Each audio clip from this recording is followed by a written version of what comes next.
নিজে ভালো থাকাটা যদি অন্য কারোর ওপর নির্ভর করে তবে তুমি কোনোদিনও ভালো থাকতে পারবে না। হ্যালো এভরিওয়ান, আসসালামু আলাইকুম। কি খবর সবার? আমার খবর তো ভালোই। তোমাদের খবরটা কমেন্টে কমেন্ট করে অবশ্যই জানিও। আমার ভয়েসটা সবাই একটু ইগনোর করবে, আসলে আমার শরীরটা খুবই খারাপ, সেই জন্য ভয়েসটা এরকম লাগছে আর কি।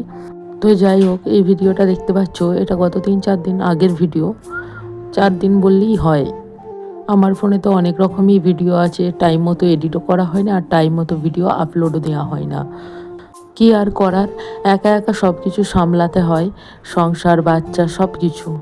মাঝে মধ্যে ভাবি বড় বড় ক্রিয়েটর ব্লগাররা তারা কি করে এত কিছু সামলায়। ভিডিও বানানো কোনো মুখের কথা নয়, সাংসারিক কাজ, তার মধ্যে একটু একটু করে ভিডিও ক্লিপস নেওয়া, ফের ওটাকে এডিট করে সুন্দর করে পোস্ট করা। আমরা যেটা দেখি সেটা তো সুন্দরভাবে যেটা প্রেজেন্ট করে সেটা দেখি, তার পেছনে যে এত খাটুনি থাকে সেটা বলার বাহিরে। যেহেতু আমি একটু আধটু ভিডিও করি, তাই চিন্তা ভাবনা হয় ব্লগাররা কিভাবে এত কিছু মেনটেন করে। তো যাই হোক, ওই যে বললাম, নিজের ভালো থাকাটা যদি অন্য কারোর ওপর নির্ভর করে তবে তুমি কোনোদিনও ভালো থাকতে পারবে না। কারণ লোকে তো তাদের প্রয়োজনে তোমায় হাসাবে, তাদের প্রয়োজনে তোমায় কাঁদাবে, তাদের প্রয়োজনে তোমায় ভালোবাসবে, আবার প্রয়োজন ফুরিয়ে গেলে ছুঁড়ে ফেলবে। তাই নিজেকে ভালো রাখার দায়িত্বটা নিজেকেই নিতে হয়। মা বাবা ছাড়া কেউ কাউকে ভালো রাখার দায়িত্ব নেয় না।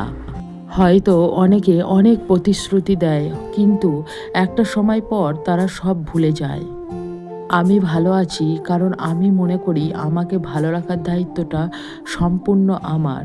কি ঠিক বললাম তো?